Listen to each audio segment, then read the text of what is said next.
আসসালামু আলাইকুম। সবাই কেমন আছেন? আশা করি অনেক অনেক ভালো আছেন। আমি আবার আপনাদের মাঝে ভয়ঙ্কর সেই ভূতের গল্পের পার্ট 4 নিয়ে চলে আসছি। আর দেরি না করে আমরা গল্প শুরু করব। আর আমাদের গল্পের মাঠে ভুল ত্রুটি হয়ে থাকলে অবশ্যই ক্ষমার দৃষ্টিতে দেখবেন। আর আমাদের চ্যানেল যারা এখনও সাবস্ক্রাইব করেন নাই, অবশ্যই সাবস্ক্রাইব করে আমাদের পাশে থাকবেন, যাতে পরবর্তী গল্প আপলোড দেওয়ার সাথে সাথে আপনার কাছে চলে যায়। চলুন আমরা মূল ঘটনা শুরু করি। চাঁদনি ভয়াক্তর দিকটিকে শ্রাবণ দিকে তাকালো।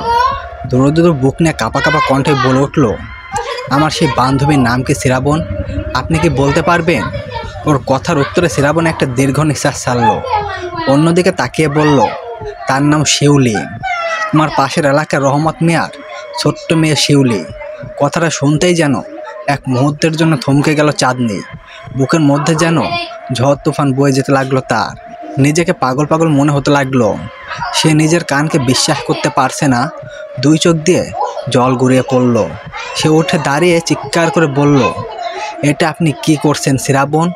ওকে না মেরে আপনি যদি আমাকেও মারতেন তবু আমি এতটা কষ্ট পেতাম না যতটা কষ্ট মরে যাওয়াতে পেয়েছি। আপনি কিভাবে পারলেন এমন নিষ্পাপ একটি মেয়ের জীবন এইভাবে কেড়ে নিতে? আপনি জানেন ও শুধু আমার বান্ধবী নয়, আমার বোনের মতো ছিল। যখন পুরো এলাকার সবাই আমাকে নিয়ে তাচ্ছিল্য করতো বারবার বিয়ে ভেঙে যাওয়ার কারণে, তখন ওই একমাত্র মেয়ে যে কিনা আমাকে সারাক্ষণ সান্ত্বনা দিত, সেই সাথে আমাকে নিজের বোনের চাইতে বেশি ভালোবাসতো। আমি এটা কিছুতেই মেনে নিতে পারছি না। ঘৃণা হচ্ছে আপনার উপর আমার। আপনি এটা কিভাবে করতে পারলেন? কথাগুলো বলতে বলতে ফ্লোরে লুটিয়ে পড়ল চাঁদনি। অযোধ্যারায় কান্না করতে লাগলো সে। তার কথা শুনে এবং অবস্থা থেকে শ্রাবণ বেশ ঘাবড়ে গেল। সে উঠে দাঁড়িয়ে কাছে এগিয়ে গিয়ে বলল, প্লিজ চাঁদনি, আমার পুরো কথাটা তো শোনো। এভাবে ভেঙে পড়ো না প্লিজ। আমাকে দোষারোপ করার আগে পুরো কথাটা তো শোনো। ওর কোনো কথার কর্ণপাত করলো না চাঁদনি। শরীরের সমস্ত শক্তি দিয়ে ওকে ধাক্কা দিয়ে নিজে থেকে দূরে সরিয়ে দিয়ে অঝরের ধারায় কান্না করতে করতে চিৎকার করে বলতে লাগলো, আমাকে বাবার কাছে দিয়ে আসুন। আমি থাকতে চাই না আপনার মতো একটা রাক্ষসের সাথে। আপনি তো মানুষ নন, আপনি একজন ভ্যাম্পায়ার। আপনার মনে দয়া মায়া ভালোবাসা বলতে কিছুই নেই। আপনি যদি মন মিষ্টি মেয়ে শিউলিকে মেরে ফেলতে পারেন, তাহলে আমাকে মেরে ফেলতে আপনার হাত কাঁপবে না। আমি বুঝে গেছি আপনি আমার সাথে ভালোবাসার নাটক করছেন, আর নিশ্চয়ই অন্য কোনো স্বার্থের জন্য আমাকে এখানে এইভাবে নিয়ে এসেছেন। আমি আপনার সাথে থাকতে চাই না। আপনি যদি সত্যি আমাকে ভালোবেসে থাকেন তাহলে আমাকে মুক্তি দিন, ফিরিয়ে দিয়ে আসুন আমার বাবার কাছে। আর কখনো নিজের এই ধ্বংসকারী মুখটা আমার সামনে নিয়ে আসবেন না। কথাগুলো বলতে বলতে হাত জোর করে নিচে লুটিয়ে পড়ল চাঁদনি। ওর কথা মুহূর্তে যেন ভয়ঙ্কর রূপ নিল শ্রাবণ। চোখ দুটো আগুনের মতো জল জল করে উঠছে তার। হাতের মুঠ শক্ত করে উঠে দাঁড়ালো। দাঁত কিরমির করে সেখান থেকে সরে একটু দূরে গিয়ে দাঁড়ালো, কারণ সে জানে সে তার রাগকে কন্ট্রোল করতে পারবে না। রাগ উঠে গেলে নিজের ভয়ঙ্কর চেহারাটা সামনে চলে আসবে, যেটা চাঁদনির জন্য মোটেও ভালো হবে না। এইভাবে কেটে গেল বেশ কিছুটা সময়। চাঁদনি অনেকক্ষণ কান্না করার পর নিজের চোখ মুছে নিল। নিজেকে যতটা সম্ভব শান্ত করে ফ্লোর থেকে উঠে দাঁড়ালো। শ্রাবণ কাছে এগিয়ে গিয়ে রাগে গলায় বলল, আপনি এখনও দাঁড়িয়ে আছেন কেন? আমাকে রেখে আসুন বাবার কাছে। আমি এখানে থাকতে চাই না। দম বন্ধ হয়ে আসছে আমার এখানে। আর যদি সেটা না করেন তাহলে আমাকে শিউলির মতো এক্ষুনি মেরে ফেলুন। আপনার রক্তপিপাসা পূর্ণ করুন আমাকে মেরে ফেলে, তবু আপনার সাথে থাকতে চাই না আমি। ওর কথার উত্তর ভয়ঙ্কর দৃষ্টি তোর দিকে ফিরে তাকালো শ্রাবণ। ওর এই দৃষ্টি দেখে যেন কেঁপে উঠল চাঁদনি। ভয়ে আনমনে দু পা পিছিয়ে গেল সে। শ্রাবণ চোখ দুটো একদম রক্তের মতো লাল টকটক হয়ে আছে। হাতের নখগুলো লম্বা লম্বা হয়ে গেছে। সেই সাথে চেহারার রংটাও পাল্টে লাল বর্ণ ধারণ করেছে। তাকে দেখে বোঝা যাচ্ছে অসম্ভব রকম রেগে আছে সে। এই মুহূর্তে যেন চোখ দিয়ে সব কিছুই ভরসা করে দিবে সে। চাঁদনিকে ভয় পেতে দেখে মুহূর্তে নিজেকে স্বাভাবিক রূপে ফিরে আনলো শ্রাবণ। আবারও চাঁদনির ডান হাতটা নিজের দুই হাতের মধ্যে চেপে ধরে আবেগী কণ্ঠে বলল, দেখো চাঁদনি, আমি তোমাকে বারবার বলছি, আবারও বলছি, তুমি যদি আমার থেকে দূরে সরে যাও তাহলে তোমাকে দূরে যাওয়ার বিবরণ সইতে পারবো না আমি। আর সেটা হবে মানব জাতির জন্য ভীষণ ভয়ঙ্কর। কারণ আমি যদি একবার রেগে যাই তাহলে রাগের উপর নিজের কন্ট্রোল থাকে না। তখন আমি কি করছি না না করছি হোশ থাকে না, যার কারণে সামনে যাকে পাবো তাকে হত্যা করতে এক মুহূর্ত ভাববো না আমি। পরিণাম হবে ভীষণ ভয়ঙ্কর। পরিপূর্ণ শক্তি পেয়ে যাওয়ার পর আমি আরও বেশি হিংস্র হয়ে উঠেছি। সেই হিংস্রটা শুধুমাত্র তোমার সামনে থাকলে প্রকাশ পায় না। প্লিজ বোঝার চেষ্টা করো। আমি তোমার বান্ধবীকে মারতাম না, কিন্তু অমাবস্যা রাতের জন্য আমার একটি কুমারী যুবতী 20 থেকে 25 বছরের মেয়ে প্রয়োজন ছিল। যা রক্ত চুষে না মারলে আমি পরিপূর্ণ শক্তি পেতাম না। আর এখনকার যুগে 22 বছর কোনো মেয়ে কুমারী থাকাটাও অনেক দুর্ভাগ্য। এর মাঝে খুঁজে শুধু তুমি এবং তোমার সেই বান্ধবীকে পেয়েছি। তোমাকে আমি কিছুতেই মারতে পারবো না বলেই তোমার বান্ধবীর রক্ত খেয়ে তাকে হত্যা করেছি আমি। চাঁদনি নিজের হাতটা ঝাড়ি মেরে ছাড়িয়ে নিল। কয়েক পা পিছিয়ে গিয়ে বলল, আপনি নিজেই বলেছেন আপনি কতটা হিংস্র। কোনো মানুষকে খুন করা এক মুহূর্ত সময় লাগে না আপনার। তারপর আপনি কীভাবে ভাবলেন আপনার সাথে আমি থাকবো? কিছুতেই না। আপনাকে আমি ঘৃণা করি। I hate you. কখনো যদি কাউকে ভালোবাসতে হয় সেটা কোনো মানুষকে বাসব, আপনার মতো কোনো মানুষরূপী ভয়ঙ্কর ভ্যাম্পায়ারকে নয়। আমাকে ভালোভাবে বাবার কাছে রেখে আসুন, নইলে এখান থেকে বের হয়ে যাব। তাতে যদি আমার মৃত্যু হও তাহলে কোনো সমস্যা নেই। কথাটি বলেই নিজের চোখ মুছে নিয়ে দরজা খুলে বাইরে যাওয়ার জন্য উদ্দেশ্য হলো চাঁদনি। সাথে সাথে তাকে গিয়ে আটকে দিল শ্রাবণ। রাগে তার চোখ জলজল করছে, তবুও কোনো কথা না বলে চাঁদনিকে কোলে তুলে নিয়ে বাড়ির উদ্দেশ্যে রওনা দিল সে। 3 দিন পর সকালে চারিদিকে চিৎকার চেঁচামেচি। ঘুম ভাঙলো চাঁদনি। সে ঢোল চোখে উঠে বসলো। চারিদিকে এত শোষ কিসের সেটা জানার জন্য বেশ কৌতূহলে বাসা বাঁধলো তার মনে। তাই দ্রুত বিছানা থেকে উঠে ওড়নাটা গায়ে জড়িয়ে নিয়ে দরজা খুলে বাইরে বের হলো। দেখলো তাদের বাসার মেন দরজা খোলা। বাসার মাঝে দাদি বা বাবা কেউ নেই। মনে এক অজানা আতঙ্ক বাসা বাঁধলো তার। সে দৌড়ে বাইরে বেরিয়ে গেল। বাইরে বেরিয়ে দেখলো 2জন মহিলা মাটিতে বসে কান্না করছে। তাদের ঘিরে দাঁড়িয়ে আছে অসংখ্য এলাকাবাসী। সেখানে এগিয়ে গেল সে। সেখানে তার বাবা দাদি উপস্থিত আছেন। চাঁদনি গুটি গুটি পায়ে এগিয়ে গিয়ে তার দাদির কাছে দাঁড়ালো। কিছুটা নিচু হয়ে দাদিকে জিজ্ঞাসা করলো, কি হয়েছে দাদি? ওনারা এইভাবে কান্না করছে কেন? আর আশেপাশে এত লোক জড়সড়ো হয়ে আছে কেন? দাদি ফিসফিস করে তার কথার উত্তর দিয়ে বলল, গত 2 দিনের মতো আজকেও রাতেও গৃহীত পশু রক্তশূন্য লাশ পাওয়া গেছে। যারা কাচ্ছে তাদের একটি বড় খামার ছিল। সেখানে প্রায় 35টি গরু এবং 10টি ছাগল ছিল। সকালে উঠে সবগুলোর গরু এবং ছাগলের রক্তশূন্য লাশ পাওয়া গেছে। এত বড় শোককে আর সামলে দেওয়া যায় বলো? তাই এইভাবে কান্না করছে তারা। আল্লাহ জানে এলাকাতে আবার কি শুরু হয়ে গেল এইসব। কিছুদিন তো সব কিছু ঠিকঠাক ছিল। চাঁদনি কোনো কথা বলল না। দাদির কাছ থেকে ধীরে ধীরে সরে এলো। তারপর সোজা নিজের রুমে চলে এলো। দরজা লাগিয়ে দিয়ে বিছানার উপর চুপচাপ বসলো। রাগে যেন তার শরীর ফেটে যাচ্ছে, কারণ সে বেশ ভালো করেই জানে এই সবের পেছনে আছে শ্রাবণ। সেই একমাত্র লোক যে কিনা এইসব ঘটাচ্ছে। এমনিতে শ্রাবণ তো আর কোনো মায়া মহব্বত নেই তার। এসব করার কারণে আরও বেশি রাগ হচ্ছে তার উপর। এই মুহূর্তে শ্রাবণকে সামনে পেলে হয়তো সে শ্রাবণের রক্ত শুষে খেত। রাগে সে কী করবে ভেবে পাচ্ছে না। তখন তার মনে পড়ল সে শ্রাবণের দেওয়া সেই পালকটার কথা, যেটা সে অনেক আগে নিজের হাত থেকে খুলে ডাইনিংয়ের মধ্যে রেখে দিয়েছে। সে দ্রুত উঠে ডাইনিংয়ে চলে গেল। ডাইনিং খুলে পলকটা বের করে নিয়ে আবারও বিছানার উপর এসে বসলো সে। তারপর পলকটার উপর হাত বুলিয়ে দাঁত কিরমির করে বলল, কোথায় আছেন শ্রাবণ? এই মুহূর্তে এখানে আসুন, আপনার সাথে কথা বলতে চাই আমি। কথাটা বলেই হাতে থাকা পলকের দিক থেকে চোখ সরিয়ে এদিক ওদিক তাকাতে লাগলো চাঁদনি। কিন্তু না, শ্রাবণ আসেনি। সেইবার বেশ বিরক্ত হলো। হাতে থাকা পলকটা জোরে জোরে ডলতে রাগী গলায় বলল, আমি আপনাকে ডাকাচ্ছি, আপনি কি আমার ডাক শুনতে পাচ্ছেন না? এই মুহূর্তে আমার সামনে আসুন, নইলে আমি কি করব নিজেও জানি না। কথাটা বলা শেষ হতেই হঠাৎ চাঁদনির রুমটা ভারী হয়ে এলো। তার সিঁড়ি দ্বারা বেরিয়ে শীতল স্রোত বয়ে গেল। সে না চাওয়া সত্ত্বেও ভয় পেতে লাগলো। মুহূর্তেই মনে হলো রুমের মাঝে গভীর একটা পরিবেশ সৃষ্টি হচ্ছে। সেইবার একটু শুকনো ঢোক গেল। চারিদিকে চোখ বুলিয়ে দেখলো শ্রাবণ আসেনি। কিন্তু এমনটা হওয়ার কারণে সে বেশ ভালোই বুঝতে পেরেছে।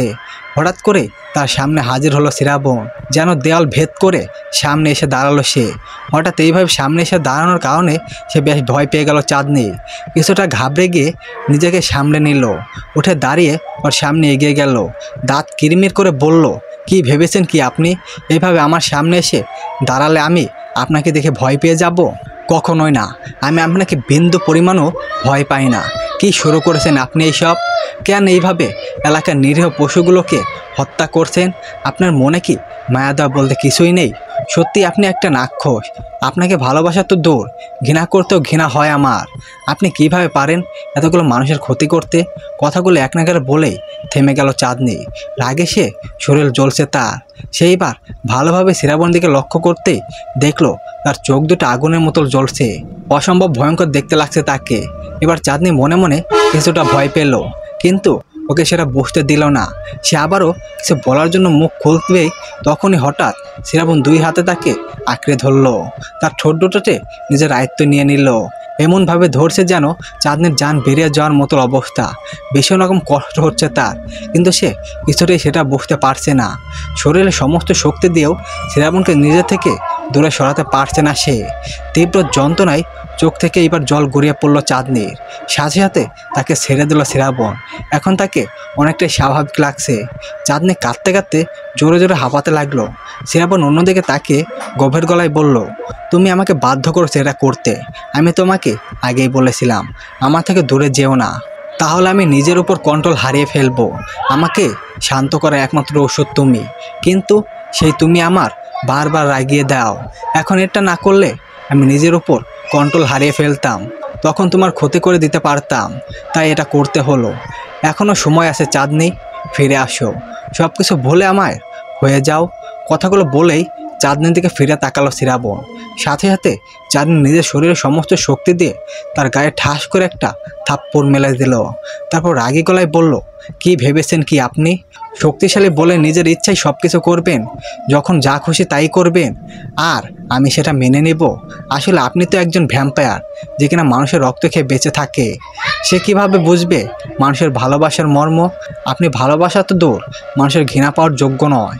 আমি আপনাকে কখনোই মেনে নেব না, আর না কখনো আপনার কাছে ফিরে যাব। বেরিয়ে যান এখান থেকে।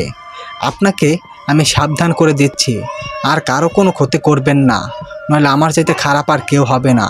কথাগুলো বলতেই শ্রাবণ নিজের সবচেয়ে ভয়ঙ্কর রূপ ধারণ করলো। তার ঠোঁটের দোকনা দিয়ে বেরিয়ে এলো সরো 2 দাঁত। হাতের নখগুলো বিশাল বড় বড় হয়ে গেল। মুহূর্তে বর্ণ ধারণ করলো চোখ দুটো, একদম লাল টকটকে হয়ে গেল। পিঠ দিয়ে বেরিয়ে এলো বিশাল 2টি কালো রঙের ডানা। একদম চিকি চিকি করছে ডানা দুটি। ওর এমন ভয়ঙ্কর চেহারা দেখে কেঁপে উঠল চাঁদনি। তারপরও কিছু বুঝে ওঠার আগেই শ্রাবণ দেওয়ালের মধ্যে দিয়ে ঢুকে অদৃশ্য হয়ে গেল। চাঁদনি ভীষণ রকম ভয় পেয়ে গেল এতে। সে বুঝতে পারছে সে ভুল করে ফেলেছে। শ্রাবণ প্রচুর পরিমাণ রেগে আছে। এখন যদি কারো কোনো ক্ষতি করে বসে সে, কথাটা মনে মনে ভাবতেই বাইরে থেকে ভেসে এলো এক আত্মচিৎকার। সাথে সাথে বুকটা কেঁপে উঠলো চাঁদনি। সে দ্রুত দরজা খুলে দৌড়ে বাইরে বেরিয়ে গেল। আর বাইরে যেতেই দেখলো একজন লোক মাটিতে পড়ে আছে। তার গায়ে কাটা 2টি দাগ। সে গলাকাটা মুরগির মতো ছটফট করছে। মুখটা ফ্যাকাশে হয়ে গেছে তার। মুহূর্তের মাঝেই ওই লোকটি চাঁদনির সামনে ছটফট করতে করতে মারা গেল। আশেপাশের লোকজন দৌড়ে এসে তার সামনে অবস্থা দেখে তার কাছে এগিয়ে আসলো। চাঁদনি যেন কিছুই বলার ভাষা হারিয়ে ফেলেছে। সেখানে থমকে গেল সে। তার শরীরটা যেন পাথরের মুক্তিতে পরিণত হয়েছে। সে কি করবে, কি বলবে, কিছুই বুঝতে পারছে না। তার ভাবনা শক্তি যেন লোপ পেয়ে গেছে কিছু মুহূর্তের জন্য। তার কানে শুধু সেই চিৎকারের শব্দ ভেসে বেড়াচ্ছে, সেই সাথে শ্রাবণের সেই ভয়ঙ্কর চেহারাটা। পিছন থেকে দৌড়ে এলো রত্না বেগম এবং রতন মিয়া। দুজনে চাঁদনির পাশে এসে দাঁড়ালো। তার দিকে তাকিয়ে বললেন, কি হয়েছে রে মা? এই লোকটার সেইভাবে মারা গেল কিভাবে? তুই এখানে এইভাবে দাঁড়িয়ে আছিস কেন? তুই কি কিছু দেখেছিস? কথাটা বলতে বলতেই চাঁদনি জ্ঞান হারিয়ে ঢলে পড়ল তার বাবার বুকে। ওর এমন অবস্থা দেখে চিৎকার করে উঠলেন তারা। মুহূর্তে সবাই লোকটির দিক থেকে চোখ সরিয়ে তাকালো তার দিকে। বিছানার উপর জ্ঞান হারিয়ে পড়ে আছে চাঁদনি। তাকে ঘিরে ধরে দাঁড়িয়ে আছে অনেকে। সকলের মাঝে একটি উত্তেজনা কাজ করছে। চাঁদনির জ্ঞান ফেরার পর তার কাছ থেকে সকল সত্যি জানতে পারবে, কারণ লোকটির মৃত্যুর সময় একমাত্র সেখানে চাঁদনি উপস্থিত ছিল।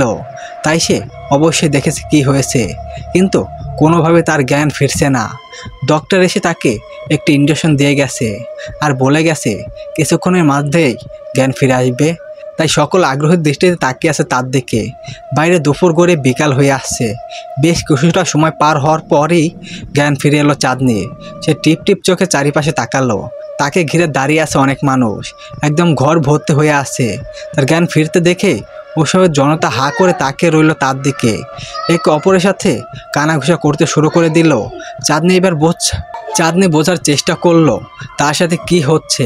বেশ কিছু সময় নিয়ে ভাবতে মনে পড়ে গেল সকল ঘটনা। সাথে সাথে চিৎকার দিয়ে উঠে বসলো সে। সাথে সাথে তাকে জড়িয়ে ধরল রত্না বেগম। চাঁদনি তার বুকে মাথা রেখে চিৎকার করে বলল, কাউকে বাঁচতে দেবে না, সবাইকে মেরে ফেলবে। কারণ ভীষণ ভয়ঙ্কর সে, কাউকে বাঁচতে দেবে না, সবাইকে শেষ করে দেবে। সে কোনো মানুষ নয়, সে একজন ভ্যাম্পায়ার, ভীষণ শক্তিশালী এবং ভয়ঙ্কর ভ্যাম্পায়ার সে। তার হাত থেকে কেউ রেহাই পাবে না। কথাগুলো বলেই ফুপিয়ে কান্না করে দিল চাঁদনি। ওর দাদিকে জড়িয়ে ধরে। ওর কথা শুনে সবাই আতঙ্কে হয়ে গেল। একে অপরের দিকে তাকে ভাবতে লাগলো, ওইসব কী বলছে। ওর কথা শুনে এবার রতন মিয়া ও তার কাছে এগিয়ে গিয়ে বসে মাথায় হাত বুলিয়ে বলল, এইসব কী বলছিস মা? কার কথা বলছিস? কে এত ভয়ঙ্কর? কে সবাইকে মেরে ফেলবে? বাবা, তুমি আমাকে যার সাথে বিয়ে দিয়েছো, ওই শ্রাবণ কোনো মানুষ নয়, সে একজন ভ্যাম্পায়ার, ভীষণ শক্তিশালী ও ভয়ঙ্কর একজন ভ্যাম্পায়ার সে। এতদিন আমাদের এলাকায় যত মানুষ এবং পশু মারা গেছে, সব কিছুর পেছনে আছে ওই শ্রাবণ। সবার রক্ত শুষে মেরে ফেলেছে বাবা, আর কাউকে বাঁচতে দেবে না সে। আজ যে লোকটা মারা গেছে তাকেও সেই মেরে ফেলেছে। ওর এমন কথা শুনে ভীষণ আতঙ্কিত ছড়িয়ে পড়ল সকলের মাঝে। সবাই শুকনো ঢোক গিলে তাকিয়ে রইল ওর দিকে উৎসাহ চোখে। সবাই জানার চেষ্টা করলো ওর বলা কথাগুলোর রহস্য। রতন মিয়া এবার ধমকর সুরে বলল, এসব কী বলছিস চাঁদনি? তোর মাথা ঠিক আছে? জামাই কিভাবে ভ্যাম্পায়ার হতে পারে? পৃথিবীতে ভ্যাম্পায়ার বলতে কিছুই নেই, ওগুলো শুধু গল্প উপন্যাসে শোভা পায়। আর তাছাড়া আমি নিজে তার সাথে কথা বলেছি, একসাথে খাওয়া দাওয়া করেছি। কোনো ভ্যাম্পায়ার কখনো ভাত মাছ খায়? শ্রাবণ বাবা অনেক ভালো একজন মানুষ, সে এমনটা কেন করবে? রতন মিয়ার কথার উত্তরে চাঁদনি ভেবে পায় না যে কিভাবে সবাইকে বোঝাবে, কিভাবে সবাইকে বিশ্বাস করাবে যে সে যা বলছে সব কিছুই সত্যি। চাঁদনি কাঁদতে কাঁদতে ওর বাবা হাত জড়িয়ে ধরে, তারপর উত্তেজের কণ্ঠে বলে, বাবা, তুমি কি আমাকে বিশ্বাস করো না? আমি কি কখনোই তোমাকে মিথ্যা বলেছি? আর আমি কিভাবে নিজের স্বামীর নামে মিথ্যা কথা বলবো বলো? আমি সত্যিই বলছি বাবা, উনি কোনো মানুষ নয়, উনি একজন ভয়ঙ্কর ভ্যাম্পায়ার। শুধু ভ্যাম্পায়ার বললেই ভুল হবে, উনি তো ভ্যাম্পায়ার রাজ্যের রাজা, সবচাইতে শক্তিশালী একজন ভ্যাম্পায়ার। আর ওনার মাঝে মানুষের শক্তিও আছে, কারণ উনি দুই সত্তার অধিকারী। এবার রতন মিয়া বেশ রেগে যায়, ঝাড়ি মেরে নিজের হাতটা ওর থেকে ছাড়িয়ে নিয়ে উঠে দাঁড়ালো। রাগী গলায় বলে, চাঁদনি, কখন থেকে কি শুরু করেছিস তুই? এইসব কী সব যাতা বলেই যাচ্ছিস? ভ্যাম্পায়ার রাজা আমার মানুষের শক্তি ও দুই সত্যের অধিকারী, তুই কি সব ছেলে খেলা মনে করেছিস? আমি না হয় তোর কথা বিশ্বাস করছি না, কিন্তু এরা যদি বিশ্বাস করে নেয় তাহলে কি হতে পারে তোর জানা আছে? শুধু শুধু কেন জামাই নামে এত মিথ্যা কথা বলছিস? ওর সাথে কি তোর কোনো ঝগড়া হয়েছে? ঝগড়া হয়ে থাকলে বল, আমি সেগুলো মানিয়ে নেব, কিন্তু এভাবে শুধু শুধু এমন ভালো একটি ছেলের নামে আর বদনাম করিস না। চাঁদনি এবার কান্নায় ভেঙে পড়ল। সে কিভাবে বোঝাবে, কিভাবে বিশ্বাস করাবে, এটা নিয়ে যেন ভীষণ দোনাটায় পড়ে গেল সে। এইদিকে আশেপাশে সবাই নিজেদের মাঝে কানা ঘষা শুরু করেছে। কেউ কেউ বলছে চাঁদনির মাথা খারাপ হয়ে গেছে, আবার কেউ বলছে মেয়েটা কত খারাপ, নিজের জামাইয়ের নামে কত মিথ্যা বানিয়ে বানিয়ে বলছে। চারিপাশে কথা শুনে রতন মিয়া মাথা এবার আরও গরম হয়ে গেল। সে চাঁদনির দিকে তাকিয়ে রাগী গলায় বলল, তুই যদি এইভাবে এমন আজে বাজে কথা বলতে থাকিস তাহলে আমি আর তোকে এই বাড়িতে আসতে দেব না। জামাইকে ডেকে এনে তার হাতে তুলে দিব, তোর জন্য এই বাড়ির রাস্তা বন্ধ করে দেব, বুঝছিস? আমি অন্তত তোকে ছোটোবেলা থেকে এমন শিক্ষা দিইনি যে নিজের স্বামীর নামে সকলের কাছে এমন বাজেভাবে বদনাম করে বেড়াবি। চাঁদনি যেন তার বাবার কথা শুনে থমকে গেল। সে অসহায় দৃষ্টিতে কিছুক্ষণ তাকিয়ে রইল তার বাবার দিকে। তার চোখ দিয়ে গড়িয়ে পড়ছে অশ্রুর জল। যে বাবা তাকে ছোটোবেলা থেকে আগলে রেখেছে, মা এবং বাবা দুজনের আদর দিয়ে বড় করেছে, তার প্রতিটা কথা বিশ্বাস করেছে, আজকে সেই বাবা কিনা তার সাথে এইভাবে কথা বলছে। কথাগুলো ভেবেই চাঁদনির চোখ দিয়ে আরও বেশি জল গড়িয়ে পড়ছে। তখনই তার কিছু একটা মনে পড়ে। সে চোখের জল মুছে দ্রুত বিছানা থেকে নিচে নামে, মানুষকে ঠেলে দূরে সরিয়ে দৌড়ে চলে যায় নিজের রুমে। সেখান থেকে সিরামত দেওয়া সেই পলকগুলো হাতে নিয়ে দৌড়ে চলে আসে সবার সামনে। রুমের সবাই উৎসাহিত দৃষ্টিতে ওর দিকে তাকিয়ে আসে। চাঁদনি সকলের সামনে এসে পলকগুলো সবাইকে দেখিয়ে বলে, দেখতে পারছেন আপনারা এই পলকগুলো? বাবা, তোমার কি মনে আছে এই পলকগুলো আমাকে দাদিকে এবং তোমাকে শ্রাবণ দিয়েছিল আর বলেছিল এটা যতক্ষণ আমাদের কাছে থাকবে ততক্ষণ আমাদের সকল বিপদ থেকে দূরে থাকবেও? মনে আছে তোমার? বলো তো এগুলো আসলে কিসের পলক? তুমি কখনো কোথায় দেখেছো এই পলকের সাথে পৃথিবীর কোনো পাখির পালকের সাথে মিল আছে? বলতে পারো এটার কারণ নয়, এটা ওই ভ্যাম্পায়ার সেবন নিজের গায়ের পলক। ও যখন ভ্যাম্পায়ার রূপ নেয় তখনই পিঠে ভেদ করে বিশাল বড় বড় দুই সরু বেনের ডানা বেরিয়ে আসে।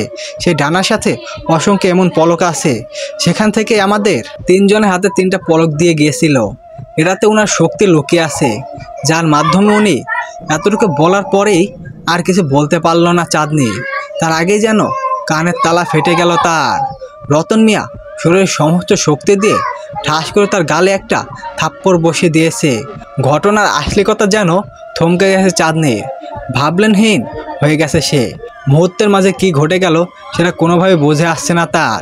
সে গালে হাত দিয়ে ছলছল চোখে চারিদিকে একবার তাকালো, তারপর নিজের বাবার দিকে তাকাতেই রতন মির্জা বলে উঠলেন, বেয়াদব মেয়ে, কখন থেকে কি যা তা বলেই যাচ্ছিস তুই? নিজেকে কি পাগল বানাতে চাস নাকি? তোর মাথা ঠিক আছে? হাতে এগুলো কি নিয়ে এসেছিস? আর কী সব আবল তাবল বলেই যাচ্ছিস কখন থেকে? এই দিন দেখার জন্য এত কষ্ট করে বড় করছিলাম তোকে আমি, নিজের সমস্ত সুখ বিসর্জন দিয়ে মা বাবার ভালোবাসা দিয়ে তোকে বড় করেছিলাম। আজ আমার ভাবতেও লজ্জা লাগছে তুই আমার মেয়ে। কীভাবে পারছিস একটা ভালো ছেলের নামে এইভাবে বদনাম করতে? এত আজে বাজে ঘটনা সাজিয়ে তার নামে বদনাম ছড়াচ্ছিস। অনেক সহ্য করেছি, আর না। আমি এখন শ্রাবণকে ফোন দিয়ে বলবো তোকে এখান থেকে নিয়ে যেতে। তোকে আর এক মুহূর্তে এই বাড়িতে দেখতে চাই না আমি। আর এই যে আপনারা এখানে দাঁড়িয়ে কি নাটক দেখছেন? হ্যাঁ, আপনারা সবাই যার যার বাড়ি যান, এখানে কিছুই হয়নি। ওনার রাগের চেহারা দেখে ঘরের মধ্যে থাকা সবাই বেরিয়ে যেয়ে যার যার মতো চলে গেল। চাঁদনি বুঝতে পারছে না তার বাবা এমন রিয়াকশন করার কারণ। সে তো কিছুই মিথ্যা বলেনি, সে তো সবই সত্যি বলেছে। চাঁদনি কোনো কথা না বলেই নিজের হাতে থাকা পলকগুলোর দিকে তাকালো। তাকেই যেন মাথায় আকাশ ভেঙে পড়ল তার, কারণ সে যেটা হাতে ধরে আছে সেটা কোনো পলক নয়, বরং দুইটি শুকনো পাতা। চাঁদনি কোনো কিছু বলল না, সে চুপচাপ নিজের রুমে চলে গেল। রুমে গিয়ে বসে ভাবতে লাগলো হাতে থাকা পলকগুলো এইভাবে শুকনো পাতায় বদলে গেল কিভাবে, আর তার বাবা কিভাবে ভুলে গেল শ্রাবণের পলকগুলোর কথা। এসব কথা ভাবতে তার খেয়াল হলো শ্রাবণ ইচ্ছা করলেই স্মৃতিশক্তি থেকে ভুলিয়ে দিতে পারে, অনেক ঘটনা মুছে দিতে পারে মন থেকে। তার মানে এইবার সেটাই করেছে। নিজের উপর এবার বড্ড বেশি রাগ হলো চাঁদনি। সে বুঝতে পারলো কোনোভাবেই সে তার উপর পেরে উঠবে না, কারো কাছে প্রমাণ করতে পারবে না যে তার কথা সত্য। কি করবে ভেবে না পেয়ে চাঁদনি এবার মনে মনে ঠিক করলো সে ওর কাছে ফিরে যাবে, আর ফিরে গিয়ে ওকে শেষ করার উপায় খুঁজবে। এখন থেকে ওকে ভালোবেসে নয়, ওর সবচাইতে বড় শত্রু হয়ে দেখাবে চাঁদনি। বাবা, তুমি শ্রাবণকে ফোন করে বলো আমি তার সাথে চলে যেতে চাই। আর তুমি ঠিক বলেছো, সত্যি আমার কি হয়েছিল আমি জানি না, তাই এমন উল্টোপাল্টো কথা শুরু করে দিয়েছিলাম। আমাকে প্লিজ ক্ষমা করে দাও, আর কখনো এমন হবে না। তুমি ওনাকে ফোন করে বলো আমি তার সাথে যেতে চাই, আর কখনো ওনার সাথে রাগারাগি করব না। কথাগুলো বলেই মাথা নিচু করে দাঁড়িয়ে রইল চাঁদনি। ওর কথা শুনে বেশ অবাক হলেন রতন মিয়া, সেই সাথে খুশি হলেন বটে। তিনি ওর কাছে এগিয়ে এসে মাথায় হাত বুলিয়ে বললেন, অবশ্যই তুই বুঝতে পেরেছিস এটা অনেক মা। স্বামীর সাথে যতই ঝগড়া হোক না কেন সব সময় মনে রাখবি, বাবার পরে মেয়েদের যদি মাথার উপর ছাদ বলতে কেউ থাকে সেটা হলো স্বামী, যে সারা জীবন তোর পাশে থাকবে, তোকে আগলে রাখবে। তাই তার ব্যাপারে মানুষের সামনে এমন কিছু বলিস না যে সবাই তাকে খারাপ ভাবে। যাই হোক, আমি অনেক খুশি হয়েছি যে তুই আমার কথাগুলো বুঝতে পেরেছিস। আমি একটু আগেই ওকে ফোন করেছিলাম, ও হয়তো এখন রাস্তায় আছে, তো রেডি হয়ে থাক। শ্রাবণ এলে খাওয়া দাওয়া করে একসাথে বেরিয়ে যাস। ওনার কথার উত্তরে চাঁদনি কিছু বলল না, মাথা নেড়ে সায় দিয়ে সেখান থেকে সোজা নিজের রুমে চলে গেল। চুপচাপ বসে খুব মনোযোগ দিয়ে কিছু একটা ভাবতে লাগে। হঠাৎ তার ভাবনায় ছেদ কেটে তার পাশে এসে বসলো কেউ। মুহূর্তে কেঁপে উঠলো চাঁদনি। পাশে তাকাতেই দেখলো শ্রাবণ হাসি মুখে ওর দিকে তাকিয়ে আছে। ও কিছু একটা ভেবে মুখে হাসি রেখে টেনে বলল, কখন এসেছেন? ওর কথার উত্তরে শ্রাবণ একটু রহস্যময় হাসি দিল, তারপর আবেগী কণ্ঠে বলল, যখন তুমি মনোযোগ দিয়ে আমার কথা ভাবছিলে ঠিক তখন। ওর কথা শুনে চাঁদনি একটা ছোট্ট করে নিঃশ্বাস ছেড়ে বলল, আমি রেডি হয়ে আছি, বলুন কখন আমাকে নিয়ে যাবেন? এত তাড়াহুড়া কিসের চাঁদ পাখি? আজ তো শুধু তোমাকে নয় তোমার দাদা এবং বাবা তাদেরকেও নিয়ে যাব। আজ পর্যন্ত মেয়েদের জামাইয়ের বাড়ি দেখেনি, সেটা কিভাবে হয় বলো? তাদেরও তো দেখা উচিত। তার মেয়ে বিয়ে হয়ে কোথায় গিয়ে থাকছে। কথাটা শুনতেই যেন মাথা আকাশ ভেঙে পড়ল চাঁদনি। সে হসকে খেসে উঠে দাঁড়ালো, ভক্তর কণ্ঠে বলল, ওনাদের কেন সাথে নিয়ে যাবেন আপনি? প্লিজ ওনাদের কোনো ক্ষতি করবেন না, আমি তো আপনার সাথে যাইতেইছি।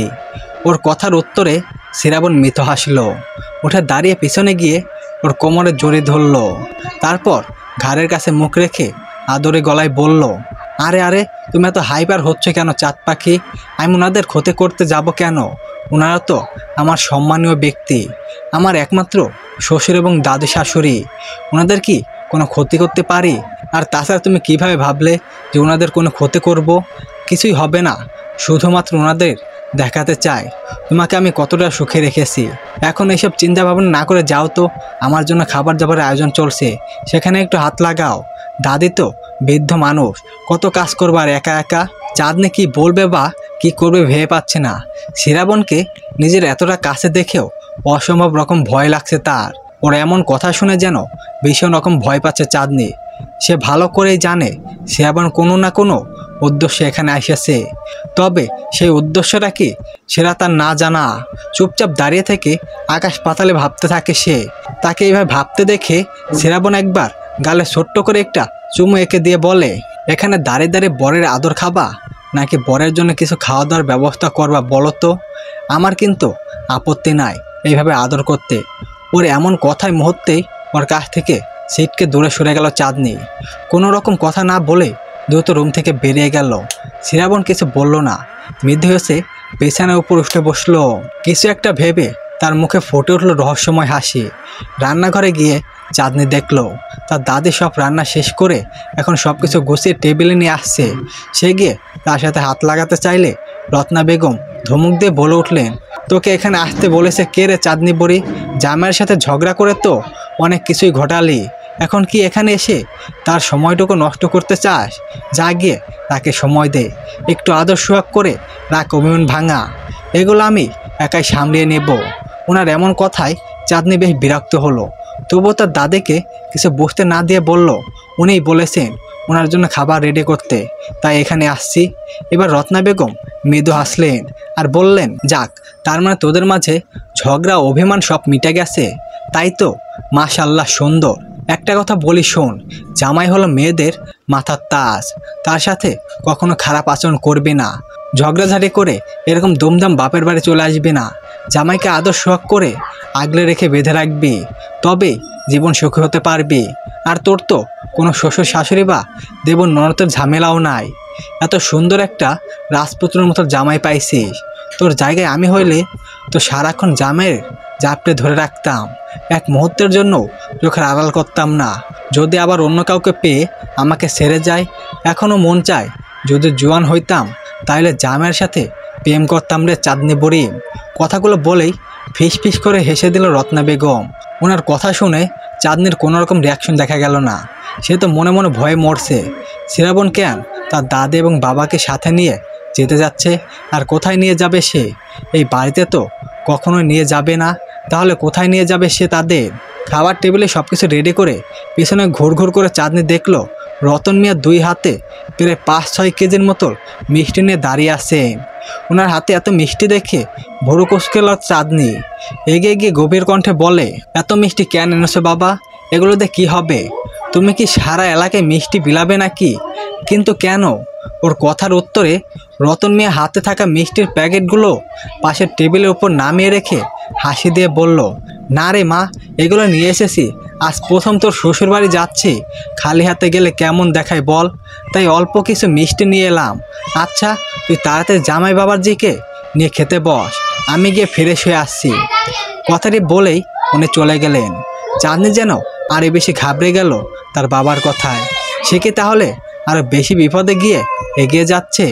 নিজের ফুল ফ্যামিলির সহ পাশে তাকাতেই দেখলো শ্রাবণ দাঁড়িয়ে আছে, তার মুখে রহস্যময় হাসি। এইবার যেন আত্মাটা কেঁপে উঠল চাঁদনির। সে কিভাবে কি করবে কিছুই বুঝতে পারছে না, তবে এতটুকু নিশ্চয়ই যে আজকে নিশ্চয়ই কিছু একটা ঘটবে। শ্রাবণ অবশ্যই কোনো একটা কিছু প্ল্যান করেই রেখেছে, কিন্তু যত কিছু হয়ে যাক না কেন সে কোনোভাবেই নিজের বাবা এবং দাদির ক্ষতি হতে দেবে না। দরকার হলে শ্রাবণকে মারবে, নয়তো নিজে মরবে। যাই হোক, তাদেরকে সকল বিপদ থেকে বাঁচানোর চেষ্টা করবে সে। চাঁদনিকে শুকনো মুখে দাঁড়িয়ে থাকতে দেখে শ্রাবণ পাশে এগিয়ে এলো, মুখের সামনে চুটকি বাজিয়ে বলল, এইভাবে দাঁড়িয়ে থেকে আমার দিকে তাকিয়ে কি ভাবছো? এত ভাবাভাবের কিছু নেই, জলদি খেতে দাও। খাওয়া দাওয়া করে আবার রওনা হতে হবে তো, নইলে দেরি হয়ে যাবে। বাবা, আপনাদেরকে একটা কথা বলার ছিল, কিন্তু আসার পর থেকে আপনাকে একদম ফিরে পাইনি, তাই বলা হয়নি। অনেক বড় একটি গুড নিউজ আছে আপনাদের জন্য। খাবার টেবিলে বসে খাবার খেতে খেতে কথাগুলো বলে উঠল শ্রাবণ। ওর কথা শুনে পাশের চেয়ারে বসে খাবার খেতে থাকা রতন মিয়া আগ্রহী দৃষ্টিতে তাকালো ওর দিকে। উত্তেজিত কণ্ঠে বলল, কি গুড নিউজ জামাই বাবা? তাড়াতাড়ি বলো শুনি। ওনার কথা শুনে রত্না বেগম এবং চাঁদনিও আগ্রহ দৃষ্টিতে তাকালো শ্রাবণের দিকে। সেইবার খাওয়া ছেড়ে বলতে শুরু করলো, আপনারা তো জানেন আমি এতিম, আমার বাবা মা ভাই বোন কেউ নেই। বাবা মারা যাওয়ার আগে যতটুকু সম্পত্তি রেখে গেছে তা দিয়ে বেশ ভালোভাবেই চলছে, কিন্তু সেদিন চাঁদনিকে এখানে রেখে যায় তার ঠিক পরের দিনই একজন উকিল আসে আমার সাথে দেখা করতে। সে আমাকে জানায় আমার দাদুর বিশাল সম্পত্তির কথা, যেটা বেয়ারিশ হয়ে পড়ে আছে, তাই দাদু সব সম্পত্তি একমাত্র আমাকেই লিখে দিতে চান। কথাটা প্রথমেই আমি বিশ্বাস করতে পারিনি, কিন্তু পরবর্তী খোঁজ নিয়ে দেখি সত্যিই বলছেন তিনি। সেই সম্পত্তি নিজের নামে বুঝে নেওয়ার কারণে কয়েকদিন এখানে আসতে পারিনি, আপনাদের খোঁজ নিতেও পারিনি। এতটুকু বলে থামলো শ্রাবণ। ওর কথা শুনে রতন মিয়া এবং রত্না বেগম দুজনের চোখে চিকচিক করে উঠল, তারা যেন খুশিতে উচ্ছ্বফুল হয়ে উঠল। এদিকে চাঁদনি সন্দেহের দৃষ্টিতে তাকিয়ে আসে ওর দিকে। রতন মিয়া উচ্ছ্বসিত কণ্ঠে বলে উঠল, আলহামদুলিল্লাহ, এরা তো অনেক ভালো খবর। তাহলে তো আমাদের আর কোনো চিন্তাই নেই।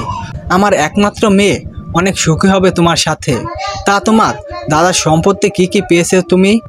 বিশাল বড় 2 তলা একটি বাড়ি, 2টি প্রাইভেট কার, আরও কিছু জমি জমা পেয়েছি বাবা, আর কিছু ব্যাংক ব্যালেন্সের টাকাও পেয়েছি। সব মিলে প্রায় 15 কোটির মতো হবে। ওর কথা শুনে রত্না বেগমের হাত থেকে খাবার পড়ে গেল। হা করে তাকিয়ে রইল ওর দিকে। এত টাকার মালিক হয়েছে শুনে তার ভীষণ রকম খুশি। তাদের আদরের চাঁদনি তাহলে অনেক সুখী হবে, রাজরানীর মতো থাকবে সে শ্রাবণের ঘরে। ভেবে যেন রতন মিয়ার কলেজা ঠান্ডা হয়ে যাচ্ছে। সে ভীষণ রকম খুশি হয়েছে। তারপর খাবার টেবিলে আরও কিছুক্ষণ কথাবার্তা বলে খাওয়া শেষ করে সবাই উঠে দাঁড়ালো। শ্রাবণ রুমে যেতে যেতে বলল, বাবা দাদি, তাহলে আর দেরি করবেন না, আপনারা তাড়াতাড়ি রেডি হয়ে নিন, আমরা এখনই বেরিয়ে পড়ব। ওর কথা শুনে রতন মিয়া ভ্রু কুঁচকালো, অবাক হয়ে বলল, এইসব তুমি কি বলছো জামাই বাবা? এত রাতে আমরা কিভাবে যাব? এখন রাত 10:30 বাজে, এখন যে যার মতো ঘুমাও। আমরা বরং সকালে রওনা দেব, তাহলে ভালোভাবে পৌঁছে যাব।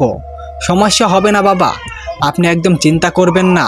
আমি সাথে করে প্রাইভেট কার নিয়ে এসেছি, আমরা সেটা করেই যাব, কোনো ঝামেলা হবে না। ওর কথা শুনে রতন মিয়া কিছু বলার আগে চাঁদনি বলে উঠল, না, আমরা এখন কোথায় যাব না, গেলে কাল সকালে সূর্য ওঠার পর যাব। আর তাছাড়া এত রাতে করে আমরা কোথাও যেতে ভালো লাগে না। ওর কথার উত্তরে শ্রাবণ মুচকি হাসলো, তারপর আদরে গলায় বলল, আচ্ছা ঠিক আছে, তুমি যখন চাইছো তাহলে আমরা কাল সকালেই যাব। তাহলে বাবা আপনারা ঘুমিয়ে পড়ুন, আমিও ঘুমাতে যাচ্ছি, আমরা বরং সকালেই যাব, সেটাই ভালো হবে। কথাটা বলেই চাঁদনির রুমে ঢুকে গেল। এতে চাঁদনি বেশ অবাক হলো। সে ভেবেছিল শ্রাবণ কিছুতেই তার কথা মানবে না, জোর করে নিয়ে যেতে চাইবে, কিন্তু এক কথাতে এইভাবে মেনে নিয়ে যাবে সেটা যেন কল্পনাও ছিল না তার। মেয়ের কথায় রাজি হয়ে যাওয়াতে রতন মিয়া মনে মনে ভীষণ খুশি হলো। সে ভাবল জামাই তার মেয়েকে সত্যিই কতটা ভালোবাসে, যে তার মেয়ের একটা কথাও ফেলে না। সবাই যে যার রুমে চলে যেতেই চাঁদনি রাতে আগুন হয়ে নিজের রুমে প্রবেশ করলো। দরজা লাগিয়ে দিয়ে শ্রাবণের সামনে গিয়ে দাঁড়ালো। শ্রাবণ পায়ের উপর পা তুলে বিছানার উপর শুয়ে আছে আর তাকিয়ে আছে উপরে ঘুরতে থাকা ফ্যানটির দিকে। ওকে পাশে এসে দাঁড়াতে দেখে ফ্যানের দিক থেকে চোখ সরিয়ে ওর দিকে তাকালো শ্রাবণ। মুচকি হেসে বলল, সুইট হার্ট, তুমি এসেছো? আমি সেই কখন থেকে তোমার জন্য অপেক্ষা করছি। দেখুন আমার সাথে একদম নাটক করবেন না। আমি বেশ ভালোভাবেই জানি আপনি অনেক বড় কিছু প্ল্যান করে এখানে এসেছেন। সত্যি করে বলুন আপনি কি করতে চাচ্ছেন। ওর কথার উত্তরে বিছানা থেকে উঠে দাঁড়ালো শ্রাবণ। তারপর ওর পাশে এসে দাঁড়িয়ে দুই গালে হাত রেখে বলল, আরে তুমি শুধুই চিন্তা করছো চাঁদ পাখি, আমি তেমন কিছু করব না যেমনটা তুমি ভাবছো। ওর কথার উত্তরে ওর হাতটা সিটকে দূরে সরিয়ে চাঁদনি বলল, আমি আপনাকে বিশ্বাস করি না। আমার বাবা এবং দাদির সাথে কি করতে চাচ্ছেন আপনি? দয়া করে ওনাদের কোনো ক্ষতি করবেন না। ওনারা তো আপনার কোনো ক্ষতি করেনি, বরং আপনাকে ওনারা কতটা ভালোবাসে, কত বিশ্বাস করে। দয়া করে ওনাদের কিছু করবেন না।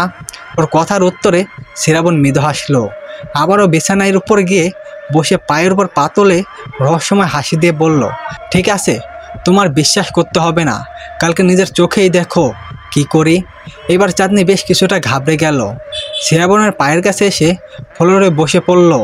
দুই পা জড়িয়ে ধরে বলল, আপনার কাছে দোহাই লাগে, আপনি আমার বাবা বা দাদির কোনো ক্ষতি করবেন না।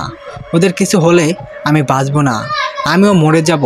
ওদের কিছু করার আগে আপনি আমাকে মেরে ফেলুন, তবু ওদেরকে কোনো ক্ষতি করবেন না। কথাটা বলার সাথে সাথে শ্রাবণের চোখ দুটো রক্তবর্ণ ধারণ করলো। রাগে চোখ ওর দিকে তাকিয়ে ওকে শক্ত হাতে তুই বাহু ধরে উঠে দাঁড় করালো। ওকে ঝাঁকিয়ে কর্কশ গলায় বলল, তোমাকে কতবার বলেছি এই কথাটা না বলতে? আমি আর কতবার বলবো আমি তোমাকে কখনোই কোনো ক্ষতি করব না? তুমি কেন বারবার আমাকে এইভাবে রাগিয়ে দাও? তুমি কি জানো না আমার রাগের পরিমাপ? চাঁদনি নিমেষে চুপ হয়ে গেল, আর কোনো কথা বলল না। দু বাহুতে প্রচণ্ড ব্যথা পাচ্ছে সে। শ্রাবণ বেশ শক্ত করে চেপে ধরেছে, যে কারণে এতক্ষণ প্রচণ্ড ব্যথা পাচ্ছে সে। ব্যথায় দু চোখ দিয়ে জল গড়িয়ে পড়লো চাঁদনির। ব্যাপারটা বুঝতে পারতেই শ্রাবণ দ্রুত তাকে ছেড়ে দিল। তারপর নিজেই স্বাভাবিক রূপে ফিরে ওর বাহু ধরে হাত বোলাতে বোলাতে পাগলের মতো করে বলতে লাগলো, কি হয়েছে চাঁদ পাখি, ব্যথা পেয়েছো? আমাকে ক্ষমা করে দাও, আমি বুঝতে পারিনি, ইচ্ছা করে ব্যথা দিইনি। তুমি আমাকে কেন রাগিয়ে দাও বারবার? জানো না রাগ উঠলে আমি নিজের ভেতরে থাকি না, নিজেকে কন্ট্রোল করতে পারি না। কোথায় ব্যথা পেয়েছো দেখাও আমাকে, আমি আর কখনো তোমাকে কষ্ট দেব না, প্রমিস। সকালের নাস্তা শেষ করেই 10টার মধ্যে শ্রাবণের সাথে বেরিয়ে পড়লো সবাই। সকলের উদ্দেশ্য শ্রাবণের বাড়ি। রতন মিয়া এবং রত্না বেগমকে থামানোর জন্য অনেক চেষ্টা করেছে চাঁদনি। সে কিছুতেই চায় না তারা তাদের সাথে আসুক, কিন্তু তাদের সাথে কিছুতে পেরে উঠছেননি সে। আর তাছাড়া তার কথা কেউ বিশ্বাস করেনি। চাঁদনি যেন এক আকাশ টেনশন মাথায় নিয়ে বসে আসে গাড়িতে। তার মাথায় শুধু একটাই প্রশ্ন ঘুরছে, যার উত্তর পাচ্ছে না সে। শ্রাবণ তার বাবা এবং দাদির সাথে কি করতে চাচ্ছে, কী উদ্দেশ্য আছে তার? ওকে চুপচাপ বসে থাকতে দেখে শ্রাবণ হালকা গোতা দিয়ে বলে উঠল, এত চিন্তা করো না, তুমি যেটা ভাবছো তার কোনো কিছুই হবে না, রিল্যাক্স থাকো চাঁদ পাখি। চাঁদনি ওর কথায় বেশ অবাক হলো। ওর মুখের দিকে সন্দেহের দৃষ্টিতে তাকিয়ে ভুরু কুঁচকালো, কিন্তু মুখে কিছু বলল না। আবার ওর দিক থেকে চোখ সরিয়ে বাইরের দিকে দৃষ্টি রাখলো। এক মনে আকাশের দিকে তাকিয়ে রইল সে। কিছুক্ষণ পরেই চাঁদনি খেয়াল করলো তার ভীষণ ঘুম পাচ্ছে। সে রতন মিয়া ও রত্না বেগমের দিকে তাকিয়ে দেখলো তারা অলরেডি ঘুমিয়ে পড়েছে। চাঁদনি অনেক চেষ্টা করলো নিজের ঘুমটাকে তাড়ানো, কিন্তু কিছুতেই পেরে উঠল না। কিছুক্ষণের মাঝেই ঘুমের দেশে হারিয়ে গেল সে। ওনারা সবাই ঘুমিয়ে পড়তেই শ্রাবণ মুখে ভেসে উঠল রহস্যময় হাসি। সে চাঁদনির কপালে আলতো করে চুমু এঁকে দিয়ে মনে মনে বলল, চাঁদ পাখি, তোমার দেখার জন্য অনেক কিছুই বাকি সামনে। তোমার সাথে এমন কিছু ঘটনা ঘটতে যাচ্ছে যার ধারণা তোমার নেই। কথাগুলো ভেবেই রহস্যময় হাসি দিল সে। সাথে সাথে চোখগুলো জলজল করে উঠল তার। গাড়িতে জোরে একটা ঝাঁকি লাগায় ঘুম ভেঙে গেল সবার। সবাই দ্রুত ধরফর করে উঠে তাকালো সামনের দিকে। দেখলো তারা একটি বিশাল বড় বাড়ির সামনে দাঁড়িয়ে আছে। বাড়িতে এতটাই সুন্দর যে এর আগে যেন তারা এমন বাড়ি কোথাও দেখেনি। চাঁদনি বেশ অবাক হয়ে তাকিয়ে রইল 12টার দিকে। সেই সাথে ভয়ে তার শরীরের প্রতিটা লোম দাঁড়িয়ে গেল। সে বুঝতে পারছে না তারা কোথায় চলে এসেছে। চাঁদনি বাড়ির দিক থেকে চোখ সরিয়ে আশেপাশে দৃষ্টিপাত করলো। দেখলো বাড়িটার চারপাশে শুধু গাছপালা দিয়ে ভরা, কোথাও কোনো জনমানব চিহ্ন নেই। সে বুঝতে পারলো না বাড়িটা আসলে কোথায়। তখনই পাশ থেকে রতন মিয়া বলে উঠল, শ্রাবণ বাবা, আমরা কোথায় এসে পড়েছি? এটা কোন জায়গা? আর এই বাড়িটা কার? এত সুন্দর বাড়ি আমি জীবনেও দেখিনি। ওনার কথার উত্তরে শ্রাবণ মৃদু হাসলো। গায়ে থেকে নিচে নেমে দাঁড়িয়ে বাড়ির দিকে তাকিয়ে বলল, এটা আমার বাড়ি বাবা। আপনারা আমার বাড়িতে এসেছেন। দীর্ঘ একটা দিন জার্নি করার পর এখানে এসে পৌঁছাইছেন আপনারা। ওর কথা শুনে যেন আরও বেশি অবাক হয়ে গেল সবাই। সবাই হা করে তাকিয়ে রইল সামনের দিকে। রতন মিয়া আবারও প্রশ্ন ছড়ে দিয়ে বলল, দীর্ঘ একদিন মানে? আমরা একদিন ঘুমাইছি? হ্যাঁ বাবা, আমরা গতকাল সকালে রওনা দিয়েছিলাম, আজ সকালে এসে পৌঁছাইছি। ওর কথায় কি বলবে ভেবে পাচ্ছে না কেউ। রতন মিয়া এবং রত্না বেগম একে অপরের দিকে চাওয়াচাওয়ি করতে লাগলো। সেই সাথে চাঁদনি গাড়ি থেকে নেমে শ্রাবণের পাশে এসে দাঁড়ালো। সে চাঁদনিকে চোখ বুলিয়ে একবার দেখিয়ে নিল। শ্রাবণের দিকে তাকিয়ে গভীর গলায় বলল, এই বাড়ির আশেপাশে কোনো বাড়িঘর নেই কেন? আর এই বাড়ি কোথায় অবস্থিত? মানে বাংলাদেশের কোথায় এটা? ওর প্রশ্নে শ্রাবণ মৃদু হাসলো। ওর দিক থেকে চোখ সরিয়ে আবার বাড়ির দিকে তাকিয়ে বলল, এটা চিটাগাংয়ের একটা দুর্গন্ত এলাকায় অবস্থিত। এখানে আশেপাশে অনেক দূর দূরান্ত অবস্থিত কোনো বাড়িঘর নেই। কথাটি বলেই একটা দীর্ঘ নিঃশ্বাস ছাড়ল শ্রাবণ। তারপর আবারও বাড়ির দিক থেকে চোখ সরিয়ে ওর দিকে তাকে চোখ টিপ মারল। কিন্তু ওর এই চোখ টিপ মারা যেন চাঁদনি শিহরদার বেরিয়ে শীতল স্রোত বয়ে গেল। অজানা আতঙ্কে কেঁপে উঠল তার মনটা। ততক্ষণ রতন মিয়া এবং রত্না বেগম গাড়ি থেকে নেমে এসে তাদের পাশে দাঁড়িয়েছে। শ্রাবণ আর সময় বিলম্ব না করে বলে উঠল, আপনার কি এইভাবে বাইরে দাঁড়িয়ে থাকবেন? চলুন ভিতরে যাওয়া যাক, কিছু খেয়ে বিশ্রাম করবেন। কথাটি বলেই সে হাঁটা শুরু করলো সামনের দিকে। ওকে হাঁটতে দেখে কোনো উপায়ন্ত না পেয়ে তারা তার পিছন পিছন হাঁটতে লাগলো। দুধ চাঁদনি যেন পা উঠছে না সামনে এগোতে। নিজের জন্য নয়, সবচেয়ে বেশি ভয় পাচ্ছে দাদি এবং বাবার জন্য। কি হতে যাচ্ছে সেটা ভেবেই যেন শিহর দ্বারা বেড়ে শীতল স্রোত বয়ে যাচ্ছে তার। বাড়ির বাইরে থেকে যতটা সুন্দর, ভিতরটা যেন তার চাইতেও মারাত্মক সুন্দর। বাসার মধ্যে ঢুকতেই যেন অবাকের এক শীর্ষে পৌঁছে গেল সবাই। রতন মিয়া ও রত্না বেগম হা করে এইদিকে ওইদিকে তাকিয়ে থাকতে শুরু করলো। কিন্তু চাঁদনি এসব দেখে মোটেও গলছে না। তার মনে যেন যত সময় যাচ্ছে তত ভয় বেড়েই যাচ্ছে। সে কিছুই বুঝে উঠতে পারছে না শ্রাবণ কী করতে যাচ্ছে। সকলের ভাবনায় সেট কাটিয়ে শ্রাবণ বলে উঠল, আপনারা সবাই ফ্রেশ হয়ে আসুন, খাবার রেডি করা আছে। সবাই হয়তো অনেক ক্ষুধার্ত লেগেছে। পুরো একদিন জার্নি করে এসেছেন সবাই। ওর কথার উত্তরে সবাই ওর দিকে ফিরে তাকালো। টেবিলের দিকে তাকিয়ে যেন আরও বেশি অবাক হয়ে গেল। পুরোটা টেবিলে ভরে নানা রকম খাবার সাজিয়ে রাখা। ফলমূল থেকে শুরু করে রান্না করা খাবার সব কিছুই আছে। এবার চাঁদনি সুযোগ বুঝে প্রশ্ন করে উঠল, এই বাসায় তো অন্য কেউকে দেখছি না, তাহলে এত খাবারের আয়োজন কে করলো শ্রাবণ? ওর কথার উত্তরে শ্রাবণ কিছু বলার আগেই ভেতর থেকে দুজন লোক বেরিয়ে আসতে আসতে বলে, এই সব কিছুর আয়োজন আমরাই করেছি ম্যাম। স্যার আমাদের আগেই ফোন করে বলেছিল আপনাদের আসার কথা, তাই সব কিছু রেডি করে রেখে দিয়েছি যেন আপনারা এসেই কোনো কষ্ট করতে না হয়। লোক দুটির দিকে তাকে বেশ অবাক হলো চাঁদনি, কারণ লোক দুটিকে দেখে মনে হচ্ছে তারা কোনো ভ্যাম্পায়ার নয়, তারা সত্যিকারের মানুষ। হয়তো বাবরচি, তারা বাবরচির মতোই পোশাক পরে আছে। বোঝাই যাচ্ছে এইসব কিছুর আয়োজন তারাই করেছে। চাঁদনি আর বলার মতো কোনো ভাষা পেল না। কিন্তু রত্না বেগম এবং রতন মিয়াকে দেখে বোঝাই যাচ্ছে তারা ধীরে ধীরে ভীষণ রকম অবাক হচ্ছে। সেই সাথে হয়তো কিছুটা সন্দেহ বাসা বেঁধেছে তাদের মনে। চলবে, আমি ভীষণ দুঃখিত, গল্পটা শত চেষ্টা করেও ঠিকঠাকভাবে দিতে পারছি না। আসলে এত ব্যস্তর মধ্যে দিয়ে সময় যাচ্ছে যে গল্প পড়াটা অনেক বেশি কষ্টকর হয়ে গেছে। জীবনটা প্যারাময়। ভালো থাকবেন, সবাই সুস্থ থাকবেন। পরবর্তী পার্ট খুব শীঘ্রই চলে আসবে, সেই পর্যন্ত অপেক্ষা করবেন। ধন্যবাদ।